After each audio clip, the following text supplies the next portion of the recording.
అందరికీ నమస్కారమండి. Welcome to my channel. Andhra Pradesh రాష్ట్ర వ్యాప్తంగా ఉన్న మహిళలకు, అలాగే విద్యార్థులకి అందరికీ కూడా రాష్ట్ర ప్రభుత్వం అయితే శుభవార్త అయితే చెప్పబోతుందనమాట.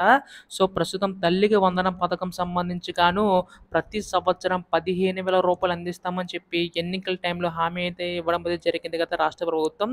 సో, ప్రస్తుతం దానికి సంబంధించి గాను ఈ యొక్క నిధులనేవైతే విడుదల చేయడానికైతే సిద్ధమవుతుందనమాట రాష్ట్ర ప్రభుత్వం.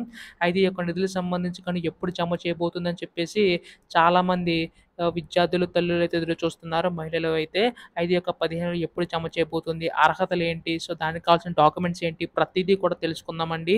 వీడియోనైతే ఎక్కడా కూడా ఆపకుండా చివరి వరకు అయితే చూడండి. అంతకంటే ముందు కొత్తగా ఎవరైనా మన ఛానల్‌ని చూసినట్లయితే వెంటనే ఛానల్‌ని సబ్స్క్రైబ్ చేసుకోండి మిత్రులారా. దీని ద్వారా నేను పెట్టే ప్రతి చిన్న లేటెస్ట్ అప్డేట్ కూడా మీరు ఎప్పటికప్పుడు మిస్ కాకుండా తెలుసుకోగలుగుతారు. అలాగే వీడియోకైతే లైక్ చేయండి. మరి కొంతమందికి సమాచారం అయితే తెలుస్తది. ఇంకా ఆలస్యం చేయకుండా వీడియోలోకైతే వెళ్ళిపోదాం. సో, ప్రస్తుతం ఇక్కడ ఏపీ రాష్ట్ర వ్యాప్తంగా ఉన్న విద్యార్థులందరూ కూడా ఎదురు చూస్తున్న పథకం మనకి తల్లికి వందనం పథకం అండి. గతంలో మనకి అమ్మఒడి పథకం కింద ఈ యొక్క పథకం అనేది తీసుకొచ్చారు.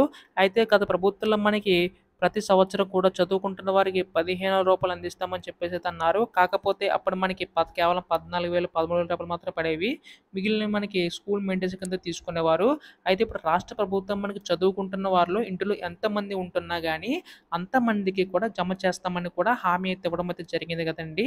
అంటే మనకి ఒకరుంటే రూ. 15,000 వరకు జమ చేయబోతుంది. ఇద్దరుంటే 30,000, ముగ్గురుంటే మనకి 45,000, అలాగే నలుగురుంటే 60,000 వరకు కూడా రాష్ట్ర ప్రభుత్వం జమ చేయడానికైతే సిద్ధమవుతుందనమాట. సో, ప్రస్తుతం దీనికి సంబంధించి కానీ చూసుకున్నట్లయితే అమ్మ ఒడి పథకాన్ని కాస్త తల్లికి వందనం కింద మార్చి మనకి విద్యార్థులు ఎవరైతే చదువుకుంటున్నారో వారందరికీ కూడా జమ చేయబోతుందండి. అయితే చాలా మందికైతే సందేశం అయితే ఉంది. ఈ 15 కూడా గత ప్రభుత్వం మాదిరిగానే మనకి స్కూల్ మెయింటెనెన్స్‌గా తీసుకుంటారా? లేదంటే మనకి 15 జమ చేస్తారని చెప్పేసి అన్నారు. సో, ఇందులో ఏ కటింగ్స్ లేకుండా నేరుగా తల్లుల ఖాతాలో రూ. 15,000 జమ చేయడానికైతే రాష్ట్ర ప్రభుత్వం సిద్ధమవుతుందనమాట. సో, ఉన్నతంగా ఆలోచించి ప్రతి ఒక్కరు చదువుకోవాలని చెప్పేసి ఈ యొక్క పథకాన్ని అయితే తీసుకురావడం అనేది జరిగిందనమాట. అయితే దీంతో పాటు కంపల్సరీగా విద్యార్థులు ఎవరైతే చదువుకుంటున్నారో 1-12 తరగతి వరకు చదువుకున్న విద్యార్థులందరికీ కూడా 70% పైగానే అటెండెన్స్ అయితే ఉండాలనమాట. ఇలా ఎవరికైతే ఉంటుందో వారికి మాత్రం ఇచ్చే అవకాశం ఉందండి రాష్ట్ర ప్రభుత్వం. సో, దీనికి సంబంధించి గాను తల్లుల బ్యాంక్ అకౌంట్ అంతా కూడా కంప్లీట్‌గా వెరిఫై అయితే చేసుకోండి. అంటే ఈ కేవైసీ అయితే నమోదై ఉండేలా చెక్ చేసుకోవాల్సి ఉంటుందనమాట.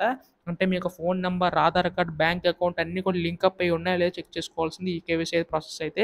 అది కంపల్సరీగా అయితే చెక్ చేసుకోవాల్సి ఉంటుందండి ప్రతి తల్లి కూడాని. అయితే ప్రస్తుతం దీనికి సంబంధించి గాను ఎప్పుడు విడుదల చేయబోతుంది రాష్ట్ర ప్రభుత్వం అని చెప్పేసి అయితే అడుగుతున్నారు. సో, ప్రస్తుతం దీనికి సంబంధించి కానీ చూసుకున్నట్లయితే రాష్ట్ర ప్రభుత్వం మనకి ఈ యొక్క మే నెలలో అప్లికేషన్లు అనేవి అయితే విడుదల చేసే అవకాశం ఉందండి.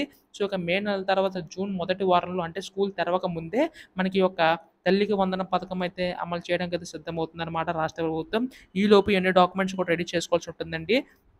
అయితే ఇంకొక సందేశం కూడా ఉంది. అది ఏంటంటే చాలామందికి ప్రభుత్వ స్కూల్‌లో పాఠశాల చదవడానికి ఇస్తారా? లేదా ప్రైవేట్ పాఠశాలలో చదువుకిస్తారా? అని చెప్పేసి అర్హులైన ఎవరికైనా అంటే రేషన్ కార్డ్ కలిగి ఉండి సో, మనకి అర్హతల లిస్ట్‌లో ఉంటే మాత్రం మీరు ప్రైవేట్ పాఠశాల చదువుకుంటున్నా కానీ ఈ యొక్క పథకం అయితే మీకు వర్తిస్తదనమాట. సో, ప్రస్తుతం దీనికి సంబంధించి కానీ త్వరలోనే గైడ్‌లైన్స్ అయితే విడుదల చేయబోతుందండి.